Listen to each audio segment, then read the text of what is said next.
மாலை முரசு நேயர்கள் அனைவருக்கும் கலைவாணியின் அன்பு வணக்கம்.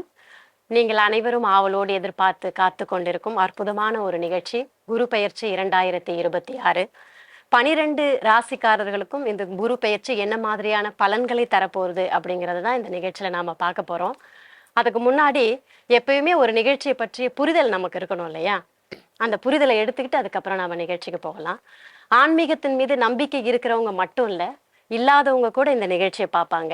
ஏன் அப்படின்னா, நமக்கு ஏதாவது ஒரு நல்ல வேலை கிடைச்சிராதா, வேலையில முன்னேற்றம் கிடைச்சிராதா, திருமணம் ஆகிடாதா, குழந்தை பேரு கிடைச்சிராதா, கடன் தீர்ந்துராதான்னு இப்படி நிறைய ஏக்கங்கள் எல்லாருடைய மனசுலயும் இருக்கும். அவங்களுக்கெல்லாம் நம்பிக்கை தரக்கூடிய ஒரு நிகழ்ச்சி தான் இந்த ஜோதிட பலாபலன் நிகழ்ச்சி அப்படிங்கிறத நாம புரிஞ்சுக்கணும். உங்களுக்கு இந்த காலகட்டத்துல நல்லது நடக்க போகுது அப்படின்னு சொல்லும்பொழுது எவ்வளவு நம்பிக்கை நமக்கு கிடைக்குது. அதே மாதிரிதான் மாதா பிதா குரு தெய்வம் அப்படின்னு சொல்லுவாங்க. எப்படி ஒரு தாய் தந்தையர் இந்த வழியில போங்க, இந்த வழியில போகாதீங்க, இதை செய்யுங்க செய்யாதீங்கன்னு நம்மளை நல்வழிப்படுத்துறாங்கல்ல, அது மாதிரிதான் இந்த ஜோதிட குருமார்களும் இந்த நேரத்துல இந்த ராசிக்காரங்க இதை செய்யுங்க, இதை செய்யாதீங்க, இவங்களோட பார்த்து பழகுங்க அப்படின்னு நமக்கு நல்வழியை காட்டுறாங்க. அந்த வகையிலையும் இந்த நிகழ்ச்சியை பார்க்கணும். எல்லாவற்றிற்கும் மேலாக நம்ம எப்பவுமே ஒரு விஷயம் சொல்லுவோம், என்னென்னமோ சொன்னாங்கப்பா நிகழ்ச்சியில, ஆனா எனக்கு எதுவுமே நடக்கல அப்படின்னு சொல்லி நம்மளுடைய புலம்பல்களை விமர்சனங்களா கொடுப்போம். அது ஒரு மிகப்பெரிய தவறு. ஏன் அப்படின்னா, நமக்கு ஒரு விஷயம் நடக்கல அப்படிங்கிறதுக்காக அது யாருக்குமே நடக்கல அப்படிங்கிற ஒரு புரிதலுக்கு நாம போயிடக்கூடாது. அது மட்டும் இல்லாம, அதே ராசி நட்சத்திரம் லக்னம் உடையவங்க எவ்வளோ பேர் இருக்காங்க, அவங்களுக்கு அந்த நல்ல விஷயங்கள் நடந்திருக்கலாம். ஏன் உங்களுடைய வாழ்க்கையிலே கூட ஒரு நல்ல விஷயம் நடந்திருக்கும், நீங்க அதை உற்று கவனிச்சிருந்தா அது உங்களுக்கு தெரிஞ்சிருக்கும்.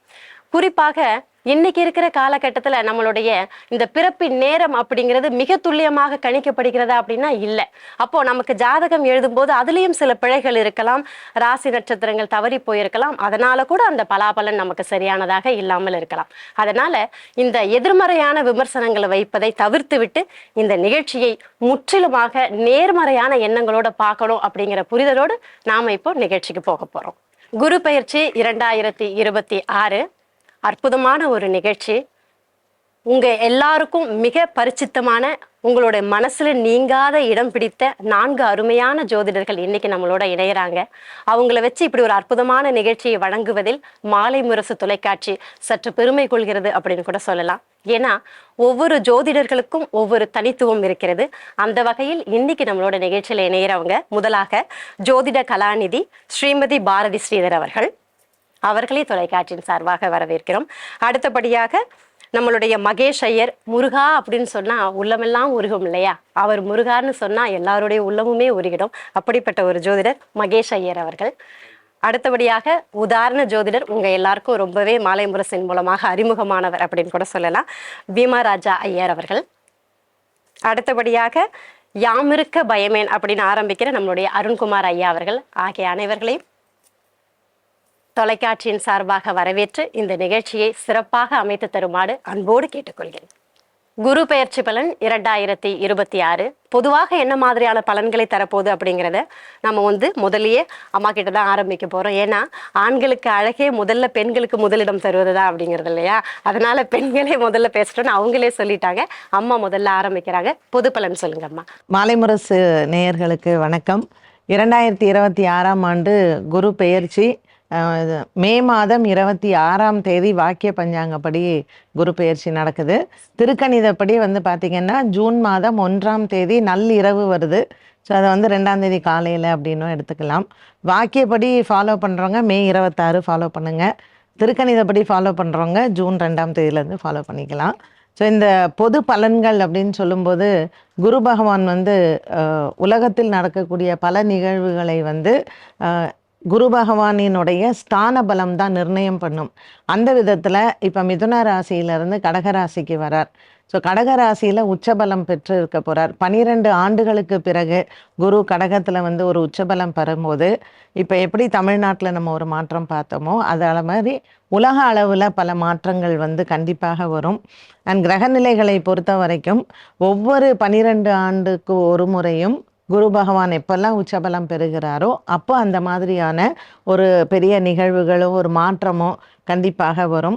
அது ஃபஸ்ட்டு நமக்கு அது ஒரு ஆச்சரியத்தை கொடுத்தா கூட, இந்த வருடம் இந்த குரு பெயர்ச்சியினுடைய ஒரு பெரிய சிறப்பு என்ன அப்படின்னு கேட்டிங்கன்னா, மீன ராசியில் குரு வீட்டில் சனி பகவான் உட்கார்ந்துருக்கிறாரு.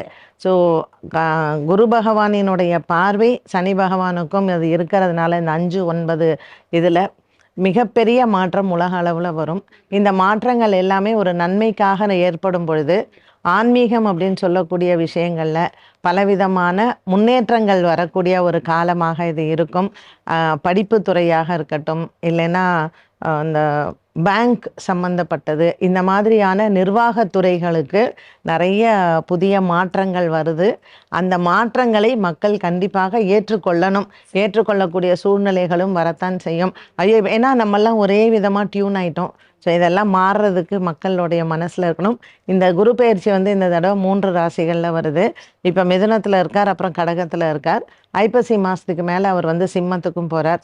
ஸோ ஒரு வருஷத்தில் 3 ராசிகளில் குரு பகவான் வரக்கூடிய காலகட்டத்தில் கொஞ்சம் அசுப பலன்களும் வரும். அதை எல்லாத்தையும் நம்ம அக்செப்ட் பண்ணிக்கத்தான். அருமை அருமை. அதாவது நல்லதும் கெட்டதும் கலந்த ஒரு பயிற்சியாக இருக்கும். மாற்றம் ஒன்றே மாறாதது அப்படிங்கிறத மாற்றத்தை ஏத்துக்கணும். அது அழகா சொன்னீங்க. மற்ற விஷயங்களை பகிர்ந்து கொள்ளலாம். அந்த ஆன்மீகம் அப்படிங்கிறது ஒரு ஆழ்கடல். அதுல இருந்து கொஞ்சம் கொஞ்சமா இவங்கள மாதிரியானவங்க கிட்ட இருந்து நம்ம கேட்டு தெரிஞ்சுக்கிறோம் அப்படிங்கிறது அற்புதமான ஒரு விஷயம். அடுத்ததாக நம்மளுடைய பீமாராஜ் ஐயர் என்ன சொல்ல போறாங்க? பொது பலன் ஐயர் சொல்லுங்க. இந்த குரு பயிற்சி நம்ம எல்லாருக்கும் திருப்திகரமான நல்ல பலன்களை கொண்டு கொடுக்க போகிறது. முதல்ல மக்களிடத்தில் பணப்புழக்கம் அதிகமாகும். எல்லோருக்கும் தேவையான செல்வ வளம், பொருளாதாரம்னு சொல்லக்கூடிய விஷயம் அபிவிருத்தியாகும். கல்வி சிறப்பாக இருக்கும். பிள்ளைகள் நல்லா படிப்பாங்க. ஒவ்வொரு குடும்பத்திலையும் ஆரோக்கியம் நன்றாக இருக்கும். ஒவ்வொருவருக்கும் எனக்குன்னு என்னுடைய பேரில் ஒரு காணி நிலம் இருக்கணும், வீடு இருக்கணும், வாகனம் இருக்கணும்னு ஆசைகள் இருக்கும். அதெல்லாம் நிறைவேற்றக்கூடிய ஒரு பயிற்சியாக இந்த பயிற்சி இருக்கும். ரொம்ப எளிமையாக அதை நம்ம புரிஞ்சுக்கணும்னு சொன்னால், ஒரு குடும்பத்தில் குடும்ப தலைவன்னு சொல்லக்கூடிய தந்தை, அவர் நல்லொழுக்கத்தோடு இருந்து நல்ல ஜீவனம் பண்ணி நிறைய பொருள் கொண்டு வரார் அப்படின்னு சொன்னால், அந்த குடும்பம் நாளுக்கு நாள் வளர்ச்சி அடையும். அந்த குடும்பத்தில் ஒரு பிள்ளை படித்து மேல்நாடு சென்று வெளிநாடு சென்று நிறைய பொருள் ஈட்டி கொண்டு வந்தால் அந்த குடும்பம் வளர்ச்சி அடையும். அந்த 2 விஷயமே இப்போ நடக்க போகுது. காலபுருஷ தத்துவத்தினுடைய 9ஆம் அதிபதியாக குரு இருக்கார். அப்போது பித்ரு தந்தைன்னு சொல்லலாம். அவர் உச்ச பலத்தை அடைகிறார். அப்போது ஒவ்வொரு குடும்பத்திலையும் அந்த தலைமகன், குடும்ப தலைவன் சொல்லக்கூடியவர் சிறப்பாக அந்த குடும்ப கடமையை நிறைவேற்ற போகிறாங்க. காலபுருஷனுடைய அந்த 12ஆம் இடம்னு சொல்லக்கூடியது வெளிநாட்டை குறிக்கும். குருன்னு சொல்லக்கூடிய ஒரு புத்திர காரகன் அப்படின்னு நம்ம சொல்லுவோம். அப்போ வீட்டில் இருக்கக்கூடிய பிள்ளைகள் வெளிநாடு போகணும். இப்போ சமீபத்தில் வெளிநாடு குறிப்பிட்ட நாடுகள்லாம் போகணும் போது நிறைய சேலஞ்சிங்காக இருக்குது, சவாலாக இருக்குது. போகிறதுக்கு வாய்ப்பு இல்லை, நிறைய செலவு பண்ணணும். போனாலும் அங்கே குடியுரிமை கிடைக்காதுன்ற பிரச்சனைலாம் இருக்குது. இதையெல்லாம் கடந்து கூட அங்கே போய் இருந்து நல்ல சம்பாரித்து அவங்களோட குடும்பத்தை முன்னுக்கு கொண்டு வருவாங்க. எல்லாருடைய குடும்பத்திலையும் கெட்டி மேலும் கொட்டக்கூடிய திருமண வைபவங்களும் கூட இந்த குரு பயிற்சியில் நடக்கும். அருமை அருமை. பொருளாதார வளர்ச்சியும் அதே நேரத்தில் இல்லறம் நல்லறமாக அமைவதற்கான திருமணமும் கைகூடும் அப்படிங்கிற அழகான பலனை சொல்லியிருக்கீங்க. மிக்க நன்றி. அடுத்தபடியாக நாம் அவளோட எதிர்பார்த்திருக்க மகேஷ் ஐயர் அவர் என்ன சொல்ல போறாரு அப்படிங்கிறத கேட்கலாம். சொல்லுங்க சார், பொது பலன் என்னவாக இருக்கிறது? 2026 குரு பயிற்சி முருகப்பெருமானுடைய திரு அனுகிரகத்தில் பொதுவாக குரு சுபகாரகன்னு சொல்லுவாங்க. ஒரு கும்பாபிஷேகம் பண்ணுறாங்க, குரு பலன் இருந்தால் தான் கும்பாபிஷேகம் பண்ணுவாங்க. கல்யாணம் பண்ணுறாங்க, குரு பலன் இருந்தால் தான் பண்ணுவாங்க. குரு பார்வை வேணும்னு சொல்லுவாங்க, குரு பலன் இருக்கணும்னு சொல்லுவாங்க. குழந்தை குரு பலன், வீடு கட்டுறது குரு பலன். எல்லா விஷயத்திற்கும் குரு பலன்களை முக்கியமாக நம்ம பார்க்குற வழக்கங்கள் இருக்குது. அப்போ இந்த குரு சுபகாரகரா? எஸ், சுபகாரகர்.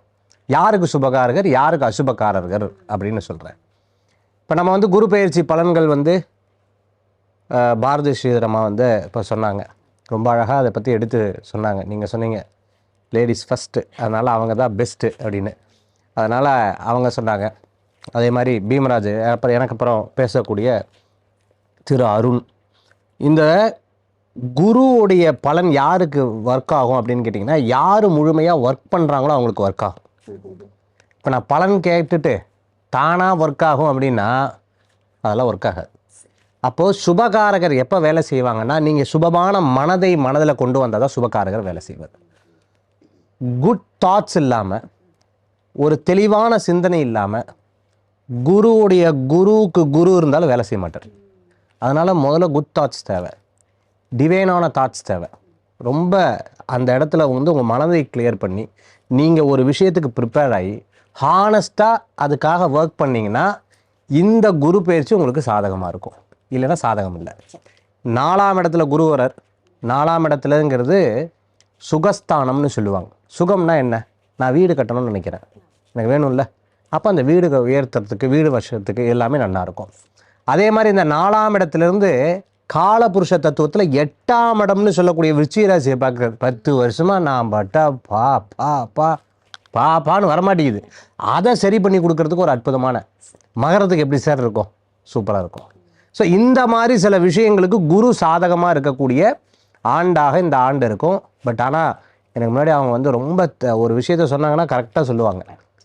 50% குட், 50% அது பேட். ஏன்னா 3 பெயர்ச்சி ஆகுது அப்படின்னு சொன்னாங்க. அந்த மாதிரி 3 பெயர்ச்சிகளுக்குள்ளே இருக்கங்காட்டி நல்லது கெட்டது மாறி மாறி நடக்கிறதுக்குண்டான வாய்ப்புகள் அப்படிங்கிறது இந்த குரு பெயர்ச்சி பலன்களில் இருக்குது. கரெக்ட். அதாவது பெண்கள் தான் எப்பயுமே வந்து உண்மையை படார்னு போட்டு உடைப்பாங்க அப்படின்னாங்க. அது மாதிரி மேடம் முதல்லயே சொல்லிட்டாங்க, நல்லது கெட்டது கலந்த ஆண்டுன்னு.